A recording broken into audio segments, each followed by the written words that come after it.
Good afternoon, I'm Jade Mulhern and we're here in Gardena, California with our all-star renovation team. All right guys, so here we are at another renovation project and we have Carrie, the agent. We're at 1101 Felder in Gardena and we have the kind of a ranch Dutch typical crack home built in the 50s. Let's go on and take a look on the inside, guys. Okay guys, so what were we thinking about this space? This house has an addition on the back, so it doesn't have a backyard, so the only place for a yard in the house is this area. What was your idea? Well, because it doesn't have a backyard, we need to create some open space for them to enjoy outdoors. So the only space we have available is the front yard. With that being said, we'll convert this into a private setting to where they can utilize this as their open space or their backyard, if you will, and they can still conduct whatever they do back there with privacy. So we'll add some walls here. Whatever the city allows, usually 6 feet, we'll stay under that, so we're under the radar. And we'll just create a very nice outdoor lounge here, outdoor space. What do you think, Kirk?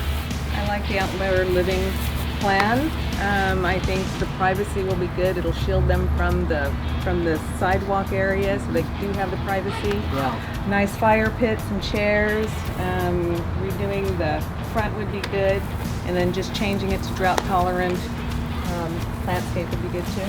You know, we were talking about the front door, and the front door has to go. And if we're going to make this an outdoor room, we need to open it up. Yeah. But we could save a lot of money if we just put one larger set of doors here and keep the window. Well, you know, as you walk in, you got this older living room, and certain things make the house dated, like this old, what we call Irish paneling wainscoting. And then we have these dated mirrors up here. We have this amazing fireplace, which was hand built back in the 50s, but it's dark, and we have that red oak. The floors look pretty good, but we'll have to look at replacing those. One thing about this room is it's too small. Yeah. For a living room, it's too small. We have to do something because people don't want to be choked. What do you think? I think it's an okay size room. I think if we do the larger door with the side panels, it will open it up, taking the mirrors off and refinishing it somehow with a very simple mantle. I think it'll add to it. Okay, let's go into the dining. What, as a woman, Jade, what's your impression of this room? Well, it's fairly larger than the living room altogether. This is interesting right here, having the oven or the stovetop facing the dining room. You know, mom could be cooking and talking to her kid at the same time, but it's not fully conducive for something I would like. I don't like that area over here where the laundry is, right behind these very old-fashioned doors. It kind of reminds me of the Brady Bunch, but this would be better utilized, I feel like, as a pantry as opposed to a laundry area. And but as far as the flow of the kitchen, I don't think it's terrible. I prefer to have the stove over here and an oven underneath it. And okay, so it's stovetop and then a dual oven over here. I think that this whole space could be reutilized. You know, I feel it's kind of dark. Yeah, it is. It's dark and there's a ceiling fan. Yeah. The dining room. What do you think of this dining area with the ceilings, Robert? I think it's dated for this house, given the fact that nothing else has this ceiling. Yeah, it so it's really isolated and it very, it really interrupts the whole flow. So I'd keep it vaulted though, and I'd run it all the way through to the wall. And then I'd probably drywall, even though I love wood, I really do. I love wood ceilings, vaulted ceilings. I really like this, but it doesn't go with the home. Right now, between these three rooms, the living room, the kitchen, I feel like they're too compartmentalized, and there's not enough flow between them. We need to figure that out. I think your idea with making that one vaulted ceiling to the whole space helps out a lot. I think we should open up this somewhat, if not totally, but that's something you can look at as a plan. Let's go on to the old addition. So basically, at one time, this was the outside of the house, and all of this was the backyard. So they've added on a considerable, this is about 15 feet by 40 feet, And this is sort of like the family room, the den, or whatever. It's if you come out here, you can see there is no backyard. And Or privacy for that matter. yeah, we have a problem here because, first of all, it's north facing, which means it's never going to get direct sunlight, and you've got all these overgrown trees, so it's making the house unnecessarily dark. We're going to have to cut back some of these trees. There's some other things we can use for privacy between the two properties that'll really be nice and make it a lot more palatable. Let's go back into this extra bedroom. I believe this is Grandma's room. Grandma's So, room? yep, and it was just an addition, but there's no access to a bathroom. You gotta walk all the way around to the other side of the house and go through the hallway and walk down the hallway to get to the bathroom. That's not conducive for grandma. Is this But she had a really mold? big Yeah. closet. You've got a serious mold issue over here in the corner.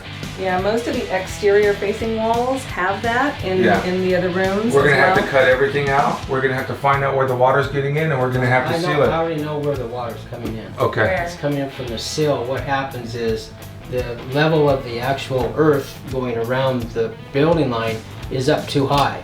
And so the water, when watering, any moisture wicks up into the wall, gets into the bay, and then starts bleeding through on the interior, and that's what this represents. So we have to excavate and scrape the We side of the do. We house. have to get and the 60 grade. we have to get it 6 to 8 inches down so the water's not coming in 6 the house. inches minimum. You know, what's really interesting in this house is this bedroom right here.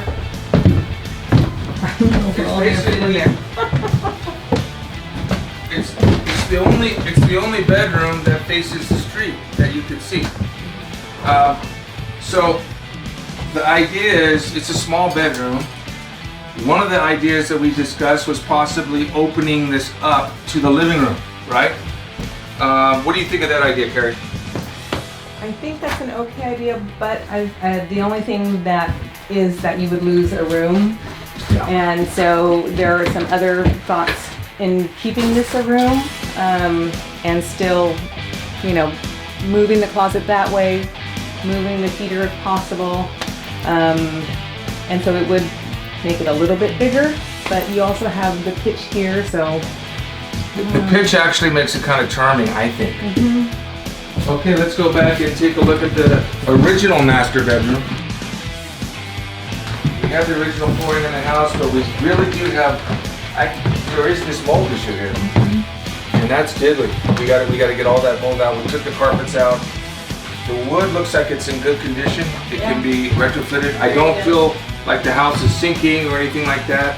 Is this a raised footing on this part, Robert? Yeah. So this is raised. I think part of the problem with all of this moisture is the roof, because it is a new roof, and it could have been some leakage coming down to the walls. You know, in 1950, that ugly bathroom was actually really desirable. Ooh, that thing's got a lot going on in there.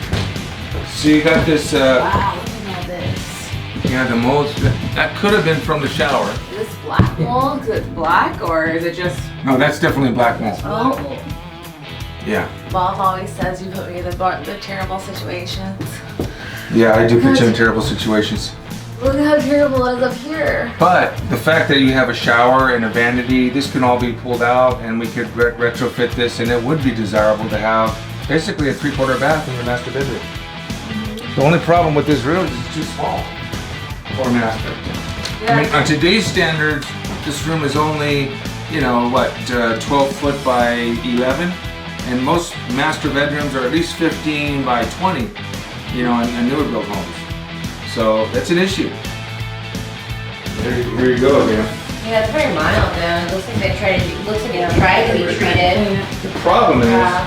all of it has to be cut out. Yeah. We gotta bleach clean it, we gotta treat it, and then we have to make sure it never happens again. Yeah, we'll come up 24 inches and see what's going on. In this house, they replaced some of the windows and some of them they didn't. Right. So these ones aren't visible in the front, so. Yeah, it wasn't that important to Yeah, them. exactly. Get rid of this closet here Yes. and make this a full bath for the 3 bedrooms. Watch your head. And bathroom to make it the master bathroom. Access from the backside. Correct. I like that idea. Because you do need a real master bathroom. And even though this is an older home, you really can modernize it because the previous owner did add that extra bedroom and that family room. And that space is not being utilized. Correct. This house, Robert, you could have the best of both worlds. You could have all the entrance that we talked about earlier, but you could also have a big master bedroom off the back. All right, let's go back out. We are in escrow. We're about to close escrow. And Carrie, what's the sales price on this property? $425,000. All right. Now, in your opinion, after we do the remodel, Carrie, how much do you think it'll sell for? I think looking at comps in the area for this age of a home that are with the same number of square footage, it could be anywhere from $650 to $699. Okay. What if I told you I think it could sell for $725? Winner. Oh, I still got it. Anyway, Carrie, I remember a few months ago we were having a one-on-one sit down trying to get you all situated with your social media to get yourself exposure out there. You had just jumped back in the game as you went from being full-time mommy to being part-time real estate, still full-time mommy, and I just want to say I'm so proud of you for, I mean, it was only 2 months ago and now here you are, it's your first transaction and it's a MAP deal. Yep. And so that's a huge, huge bonus. So, I mean, what would you, I guess, what influenced you to be able to go out there and do it? Because I know that you were really just, I don't want to say insecure, but you were just nervous. I was nervous. It was the unknown. So I so appreciated our sitting down. You got me going with social media, which led to my sphere of influence. Good. And from that, I actually reconnected with a high school friend. And then we started talking, and then come to find out she had not sold the home that her parents had, which is this home. And so I said, hey, I can help you out if you need to. And we talked, and then now here we are. Fantastic. Yeah. So you went to high school out here in Gardena. I did. I grew up in Gardena. Now, is your, you said it was through a church. Is your friend currently in the Orange County area as well with you? She's in Irvine, yeah. Oh, I'm in wow, what a Cypress. small world. I know. And we hadn't seen each other for years. Aww. Yeah, so it's been really good. In fact, we're going to go to the LA Fair later today. Or the Orange County Fair. LA's at the end of summer when There it's you go. very hot. So, well, I'm very, very proud of you, Carrie, and I hope that this, just kind of just gets the ball rolling for a whole bunch of other transactions. And thank you. And thank you for your help. I mean, if Oh, it hadn't course. been for that day sitting in the office, we wouldn't be here. Oh my, well, thank you. But anyway, you know that you can always call me anytime you need any help with anything. Okay, I may do that. Definitely yeah. with golf, because I don't golf. Oh, you don't? Yeah, it's definitely a good one. I mean, I'm really impressed with the shaft here. It's wood. I've never seen that. I've never The very seen that first either. clubs I played with were wooden shaft drivers. Oh, and wow. yeah, so anyways, well, I can't wait to follow up and see what's going on with the rest of the project and see how we actually do decide to move forward with this. And I would love for you to I want you to have a say in how things go, Perfect. Well, there's definitely kids in this neighborhood. Well, what do you think the biggest challenge is on this one, Robert? Really, I think inside getting it open as much as possible and still maintaining the programming that will sell in the area. So I think that's the biggest challenge. Everything else is pretty standard. I mean, I'm very concerned about the mold issues. I'm not. Okay. That's easily taken care of. I agree with the open plan. I'm concerned about cost because by the time we put this semi-enclosed patio, This is costly out here. it's going to be a lot of money It's going to be 50% of the budget right here. right here. But it's also going to sell the house. It will. Yeah. And this house will sell for the most in this recorded neighborhood. I'm Well, if we positive. do what we're doing, yes. Awesome. Yeah, it will. Be Good another job. good one.